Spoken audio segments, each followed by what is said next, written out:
हमें पास्ट का सीन दिखाया जाता है, जहाँ पर यागा से एक बुढ़ा सवाल कर रहा होता है कि आखिर ऐसी कर्स एनर्जी तुमने कैसे बनाई? अगर तुम ऐसे और भी बनाते रहोगे तो तुम अपनी आर्मी बना लोगे, और मुझे ये भी जानना है कि आखिर तुमने ये किया तो किया कैसे? दूसरी तरफ हम देख पाते हैं कि वो यागा एक जगह पर बैठा हुआ रहता है और उसे चीयर अप करता है एक पपी जैसा कैरेक्टर, और वो बोलता है कि चिंता मत करो, मैं तुम्हारे साथ हूँ। तभी वो उसके गालों को छूकर बोलता है कि ताकेरू, मुझे माफ़ करना, लेकिन कुछ समय तक मैं वापस नहीं आ पाऊँगा। वो ये भी बताता है कि तेंजिन सामा से मैंने बातें कर दी हैं, ये जगह काफ़ी ज़्यादा सुरक्षित है और मैं कभी न कभी आऊँगा दोबारा मिलने के लिए। ठीक है, अब तुम लोग अपना ध्यान रखना। तभी हम देखते हैं कि उसे अलविदा कर रही होती है उसकी पूरी आर्मी। मुझे लगता है इसे उसी ने क्रिएट किया है। दूसरी तरफ हम पांडा को देख पाते हैं, जिसके पास कात्सुकाबे बोलता है कि तुम्हें चारा बनाना ही उसे यागा को यहाँ से निकालने का सबसे बेहतर तरीका है। दूसरी तरफ जो यागा है, वो बोलता है कि तुम्हें पक्का यकीन है कि ये तुम्हारा नेफ्यू यानी भतीजा नहीं है? तभी हम देख पाते हैं वही अपाहिज लड़की को, जो कि हमने सीरीज़ की स्टार्टिंग में देखा था।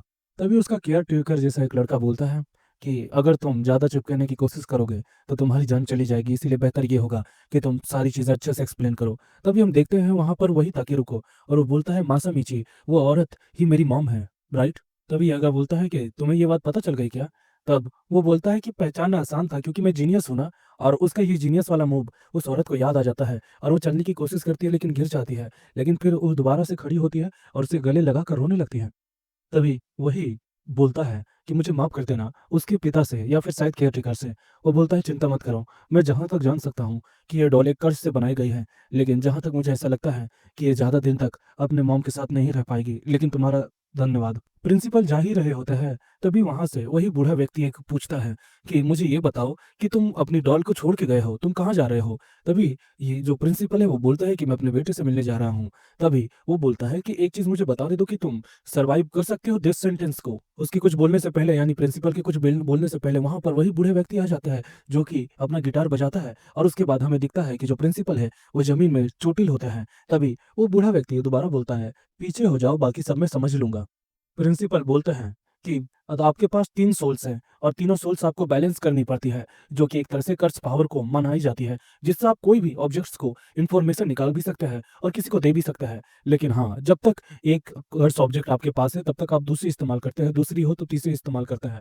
लेकिन अगर आपके पास वो ना रहे, तो आपका सर्वाइव करना मुश्किल है। हम देखते हैं, ये बातें बोलते ही प्रिंसिपल अपनी जान दे देते हैं और खत्म हो जाता है। तभी वहाँ पर पांडा आता है, मासामिची नाम लेकर। वो प्रिंसिपल सर को गले लगाता है, लेकिन वो देखता है कि प्रिंसिपल सर अब जिंदा नहीं है। तभी वो बूढ़ा व्यक्ति बोलता है कि आखिर तुम मुझसे लड़े क्यों नहीं? तुम मुझे हेट करते हो, है ना? दूसरी तरफ पांडा प्रिंसिपल सर की ये हालत देखकर रोने लगता है। दूसरी तरफ हम देख पाते हैं कि जो मेगुमी है और साथ ही में यूजी है, वो दोनों हकारी की तलाश में निकल जाते हैं अपने मिशन को पूरा करने के लिए। वो एक जगह पर एंटर होते हैं, तभी उनसे एक बॉडी बिल्डर और हट्टा-कट्टा इंसान बोलता है कि तुम यहाँ पर क्यों आए हो? मुझे एक वजह दो, नहीं तो मैं तुम्हें पंच करूँगा। तभी मेगुमी बोलता है कि हम यहाँ पर पैसे चाहते हैं, इसीलिए हम यहाँ पर गैम्बलिंग करने के लिए आए हैं। ये बातों को सुनकर वो उसे पंच मारने से रुक जाता है। तभी मेगुमी बोलता है कि केंडो को जान रहे हो ना? वो 1 महीने से लापता है और उसका कारण मैं हूँ, और उनको ये बातें सच लगती है क्योंकि वो 1 महीने से लापता है। तभी उनमें से दूसरा व्यक्ति बोलता है, ठीक है फिर, तुम्हारा मैच लग जाएगा। तभी फुसिकुरो बोलता है कि मैं खुद पे बेट लगाऊँगा। तभी वो ही बंदा बोलता है कि बॉस ने बोला है कि तुम उतने ज़्यादा वर्थ इट नहीं हो, इसीलिए तुम्हारे दोस्त पे हम बेट लगा सकते हैं। मेगुमी और यूजी जा रहे होते हैं, तभी यूजी बोलता है कि मेगुमी, तुम्हें लगता नहीं है कि ये बहुत ज़्यादा रिस्की है? तभी मेगुमी बोलता है कि जो भी हो, लेकिन हकारी से मिलने का यही एक रास्ता है, जिसके कारण हम उससे संपर्क कर पाएँगे। लेकिन उसके बाद भी हमें दिक्कत ये है कि वो हमारी बातें मानेगा कि नहीं मानेगा, वो सबसे बड़ा मैटर करता है हमारे लिए तो। मेगुमी ये भी बताता है कि हमें समय बर्बाद नहीं करना है, क्योंकि समय की काफ़ी ज़्यादा किल्लत है। तभी यूजी बोलता है, 10 तारीख और 17 बजे, है ना? यूज़ी बोलता है कि इसके हिसाब से हमारे पास 9 दिन है ना? तभी टूसीगुरु भी यही बोलता है कि 9 दिन है, इसका मतलब ये नहीं है कि हमारे पास 9 दिन में हम उसे ढूँढ लेंगे, हमें अलग तिकड़म लगाना ही पड़ेगा। यूज़ी भी उसकी बात से प्रभावित होता है। दूसरी तरफ वही बॉडी बिल्डर बोलता है कि तुम्हें भागना नहीं है, यही रूल है, और अपनी कर्स टेक्निक का इस्तेमाल नहीं करना है, क्योंकि सारे लोग बिना कर्स टेक्निक के होंगे और इससे हाइप बढ़ेगी और चीटिंग की गुंजाइश होगी, और हम ये सदमा बर्दाश्त नहीं कर सकते हैं। और बॉस भी यही कहता है कि कर्स पावर का इस्तेमाल नहीं होना चाहिए, और ये बात याद रहे। तभी यूजी बोलता है कि तुम्हारा बॉस कौन है?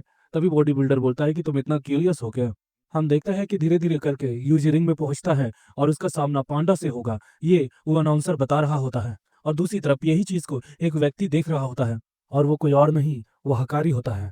दूसरी तरफ हम देख पाते हैं कि जो पांडा है और यूजी है वो दोनों लड़ रहे होते हैं, लेकिन वो इनकी प्लानिंग रहती है और वो दोनों एक दूसरे को इन्फॉर्मेशन दे रहे होते हैं। और यूजी पांडा से यही पूछता है कि क्या उससे हकारी के बारे में कुछ पता चला। तब वो बोलता है नहीं नहीं पता चला है, लेकिन मुझे लगता है कि आज हमें हकारी मिल सकता है। और वो दोनों की फाइटिंग इतनी जबरदस्त होती है कि वहाँ का अनाउंसर भी काफी ज्यादा हैरान हो जाता है।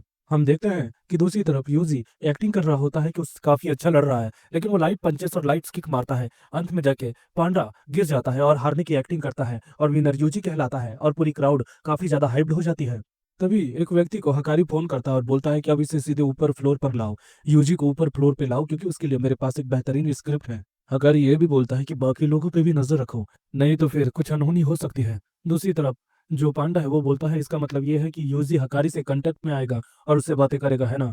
तभी मेगुमी ये भी बोलता है कि हमें ये भी पता चला है कि यहाँ पर किरारा भी है, जो कि शायद अदर थर्ड ईयर स्टूडेंट में से ही एक है। तभी पांडा बताता है कि सारे भी सर्वेलेंस कैमरा है उस पर उसकी नजर है और सब चीजों को वही कंट्रोल कर रहा है, लेकिन अगर तुम्हें उसके रूम तक जाना है तो हर एक फ्लोर में तुम्हें 4 गार्ड्स मिलेंगे और उनको चकमा देना इतना ज्यादा आसान नहीं होगा।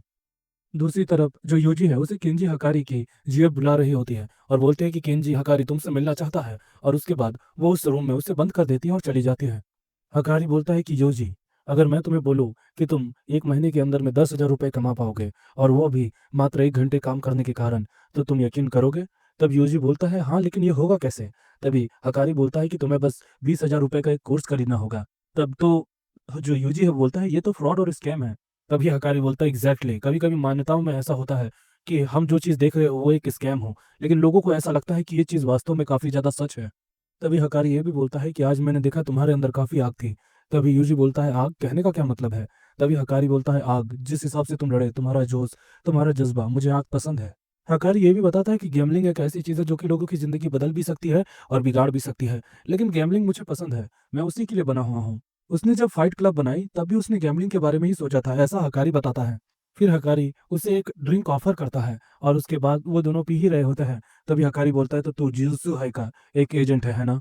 तभी हकारी उस पे गिलास फेंक कर मारता है और यूजी बोलता है मैं एक्सप्लेन कर सकता हूँ। तभी जो हकारी है वो अपनी कर्स एनर्जी की मदद से जो यूजी है उसे बहुत बुरी तरीके से चोटिल करता है, लेकिन फिर यूजी और वो आते हैं और यूजी बोलता है मेरी बातें सुनो। तभी हकारी बोलता है मैं कभी किसी की बातें नहीं सुनता। और इसी के साथ दोस्तों हमारा एपिसोड नंबर 5 खत्म होता है। मिलते हैं नेक्स्ट एपिसोड में।